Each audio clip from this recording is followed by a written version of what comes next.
Sumainyo ang Panginoon. At sumayo rin. Ang mabuting balita ng Panginoon ayon kay San Mateo. Papuri sa iyo, Panginoon. Noong panahong iyon, sinabi ni Jesus sa kanyang mga alagad, "Narinig na ninyong sinabi, ibigin mo ang iyong kaibigan at kapuotan mo ang iyong kaaway. Ngunit ito naman ang sabi ko, ibigin ninyo ang inyong mga kaaway at idalangin ninyo ang mga umuusig sa inyo, upang kayo'y maging tunay na anak ng inyong amang nasa langit. Sapagkat pinasisikat niya ang araw sa masasama at sa mabubuti, at pinapapatak niya ang ulan sa mga banal at sa mga makasalanan.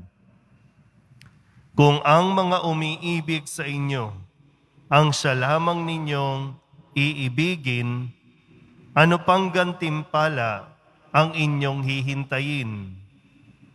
Hindi ba't ginagawa rin ito ng mga publikano?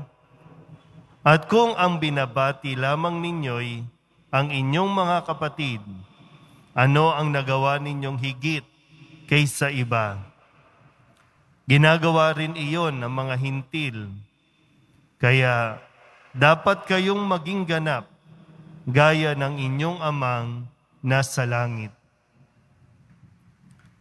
Ang mabuting balita ng Panginoon. Pinupuri ka namin, Panginoong Heso Kristo. Magsiupo po ang lahat. Isang magandang araw po sa inyong lahat. Ito po ang para sa akin, isa sa pinakamabigat na ipinapagawa ng Poong Jesus Nazareno bilang alagad, bilang pari, bilang deboto ng Nazareno. Ito yung utos niya na kadalasan ay hindi natin pinakikinggan. Hindi ko alam kung gaano kalinaw ang pagkakabigkas ko o sadyang nagbibingi-bingihan tayo pagdating sa bagay na ito. Sino ba sa atin ang walang kaaway? Sino ba sa atin ang hindi nakaranas awayin? Lalo pa ngayon, no? Ang dami-daming magkakaaway. Madali lang makipag-away. Madali rin tayong mag-react gamit ang social media. Parang wala nang katapusan ng awayan. Hindi matapos-tapos. Kasi kapag may nang away, hindi mapigilan ang sarili, hindi makapagtimpi. Kasi kung may mang-away, kahit sa salita lang, sasagot at sasagot tayo agad. Kasi nga, para sa atin, ay hindi pwedeng api-apihin tayo. Hindi pwede yan. Kailangan patunayan natin na hindi tayo basta-basta pwedeng ganyanin.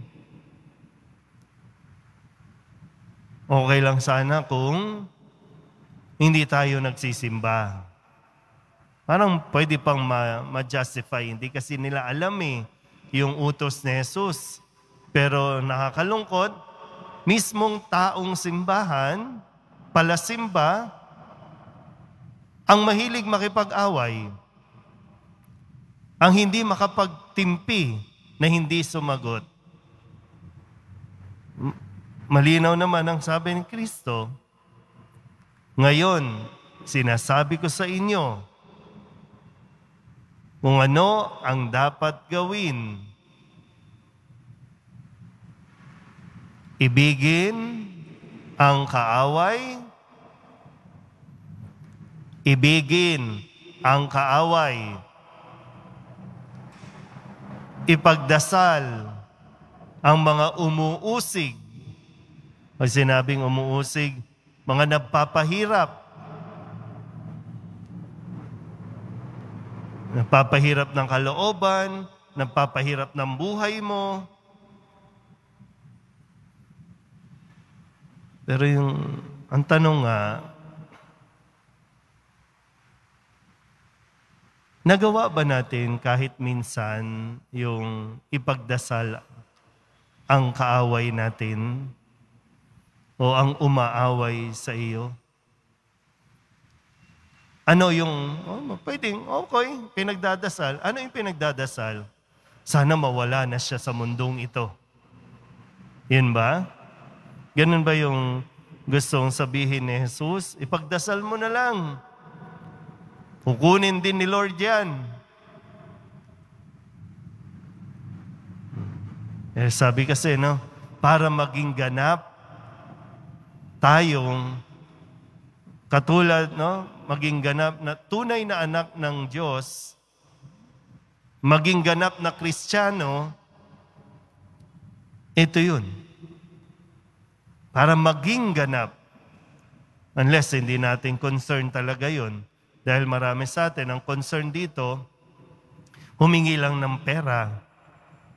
Humingi lang ng kung ano-ano. Yun lang eh.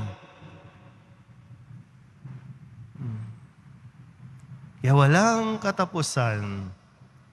Alam niyo kung makikipag-away tayo na makikipag-away, isipin mo yung magiging consequences niyan. Kasi ang pakikipag-away po, no? Kumbaga, marami tayong nagagawang kasalanan. Pag nakikipag-away tayo, umaabot sa punto na sinisiraan na natin ang tao. Maraming pangit na nangyayari kapag ang isang tao namumuhay sa galit. At hindi lang tayo ang apektado. Marami ang nadadamay, mga inosente ang nadadamay. Kung maraming nakikisawsaw na hindi naman, na wala naman dapat doon, pero mas maraming inosente ang nadadamay.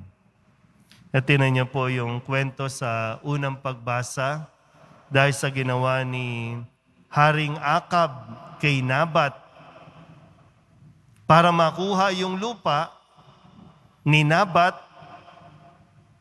na ipapatay si Nabat ni Haring Akab at ni Jezebel. At ito yung parusa ng Diyos. Mga anak, mga kalahi, bata, matanda, magsasuffer, maghihirap dahil sa ginawa ni Akab. Ganon din naman sa atin. Pag may kaaway ka, sinong naapektuhan? Anak mo. Minsan nga, nadadawit pa yung anak mo, pamilya mo. Dapat ikaw lang yan eh. Pero hindi nga ganon. May nadadawit. Kaya isipin mo ng mabuti.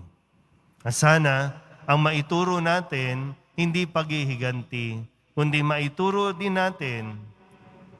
Ito yung isang bagay na hingin natin sa Diyos. Mahirap eh. Mahirap ibigin yung kaaway. Mahirap ipanalangin yung kaaway na mapabuti siya. Mahirap po. At hindi natin ito magagawa ng tayo lang. Kailangan natin ng tulong ng Diyos. Tanging yung lakas na magmumula sa Diyos ang magbibigay sa atin ng kakayahan, grasya, para magawa natin ito. Pero kung dededmahin mo lang, naku, Father, bahala ka dyan, Father. Wala akong pakialam dyan sa mga umaaway sa akin. Yun ay kung, sabi ko nga, kung seryoso tayo, maging Katoliko, seryoso tayong maging deboto, seryoso tayong maging anak ng Diyos. Ito ang pagsumikapan natin na magawa. At least, may pagdasal man lang natin na maging mabuti, tumino, maging tama ang pag-iisip ng mga taong umaaway, umuusig sa atin. Amen.